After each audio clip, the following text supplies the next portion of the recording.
j'ai été accueilli merveilleusement bien par la municipalité de Bram, par monsieur Miss, par madame le maire, par monsieur Anouilh, par Claire, par Laetitia, enfin, j'ai ressenti cet accueil comme celui d'une famille qui m'a ouvert les bras ouverts. Et évidemment, maintenant, c'est le départ. Il faut se résoudre à cette triste solution. Mais ce qu'il y a de bien, c'est que d'autres pourront en profiter, qu'ils pourront à leur tour montrer leur art et répandre autour d'eux le grand message d'amour ou autre. En tout cas, c'est une chance pour les Bramais d'avoir ce lieu. Et avant de partir, évidemment, je demandais à mon ami Luc Talieu et son ami, qui est comédien et qui a joué dans différentes pièces écrites par Luc, de venir lire un de mes petits textes que j'ai écrit sans prétention. Alors je vous demande d'être indulgent parce que je ne suis pas du tout je n'ai pas la fibre littéraire tout à fait, mais je me suis dit tiens, osons. Alors maintenant j'ai osé. Je jouais alors avec les yeux de fée, figés dans les cailloux roulés, des eaux blondes et vertigineuses de l'Aude, aux passions noires, qui évoquaient des crues et des cris, de l'Aude et ses poissons verts de gris. Paré de cocardes lilliputiennes, avec des grands airs de grand esprit, qui me contait les dernières nouvelles des gorges de Saint-Georges, de la Pierre-Lys et du lac Mont-Louis. J'étais émerveillé, tout autant qu'effrayé. La route était longue, je n'arrivais jamais. À mes côtés, une présence insaisissable, pleine d'amour, d'odeurs poivrées. Le désespoir du peintre. Avec elle, je partais sur le bois de Pépoulan, jusqu'à la Roche aux Souhaits, où tout là redevenait possible. En ce temps-là, à Toulouse, dans une grande maison, dans une très grande prison, je patientais. Je ne veux plus me rappeler pour quelle réelle et triste raison, avec d'autres compagnons d'infortune, j'y étudiais. J'y étudiais. Mon passage y fut bref, même si j'y ai beaucoup pleuré.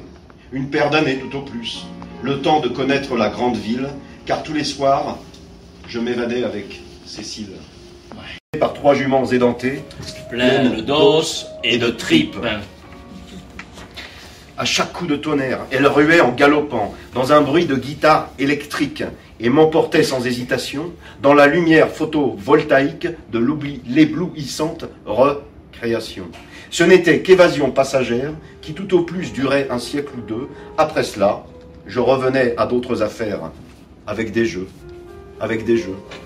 Mon ami Ephrem Bobo, parfois m'arrachait à Bordeaux, quand sur les quais au clair de lune, nous déchargions les cargos pour aller chez Joseph Pousse à Collioure, à la taverne des Templiers. Dans cet endroit de bonne renommée, nous y buvions des coups à triple percussion.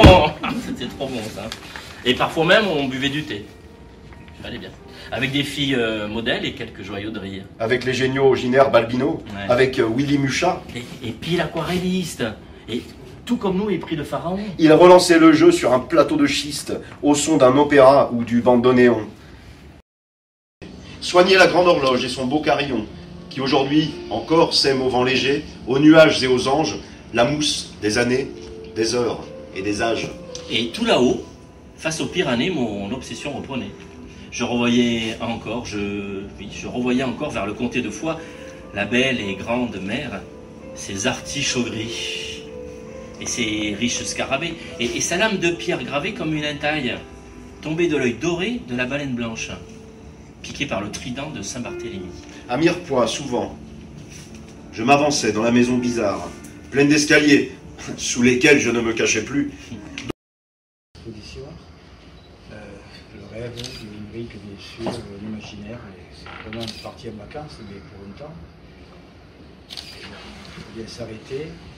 Je peux dire que les visiteurs ont été nombreux, et je pourrais dire aussi, pardon, merci, que les satisfactions de ces gens étaient vraiment dites avec sincérité. Beaucoup de gens y ont dit, nous avons eu raison de venir, nous sommes contents d'avoir découvert cet artiste, nous sommes contents d'avoir découvert cette exposition, ce lieu, ces œuvres. C'est vraiment une grande joie pour moi d'apprendre ça. J'étais sûr qu'on ne se tromperait pas en choisissant Léo Fauché. Mais je lui dis, moi, justement, en même temps, Léo, surtout, n'arrêtez pas d'exposer. Soyez gentils. Faites-nous encore plaisir, pas à nous uniquement, mais à beaucoup d'autres personnes qui n'attendent que ça, que vous connaissez encore plus. Et je le dis avec sincérité. J'étais là tous les après-midi, depuis le 2 septembre à ce jour. Tous les après-midi, j'étais présent. J'ai accompagné, bien sûr, ces visiteurs, je bavarde avec eux, je leur donnais des petits détails sur les tableaux, sur l'œuvre de Léo. Je vous le répète, surtout n'abandonnez pas, et Eliette vous en occuper. Ce qui fait que profiter pour faire le tour, découvrir, redécouvrir le monde de Léo et le voyage, ou l'art liberté, comme on a intitulé donc cette exposition. Voilà, mais écoutez, 2 mois et demi plus tard, on est à 1700 visiteurs. Pour un petit centre culturel, on va dire, mais le chiffre est énorme, quoi, voilà, puisqu'habituellement on est aux alentours de 900 visites, et là on est à 1700 visites, scolaires compris. Puisque Léo donc, avait accepté donc, de se plier au jeu et d'accueillir avec André les scolaires. On a été même plus loin dans cette exposition, puisqu'il a accepté d'organiser des visites pour les personnes malvoyantes qui ont pu donc bénéficier donc, de ces œuvres en les touchant, en les palpant, et là est toute la générosité de Léo. Donc comme André vous l'a dit, continuez à travailler, continuez à exposer, et pourquoi pas, dans un futur proche ou moyen terme, poursuivre le voyage avec vous dans ce lieu. Voilà.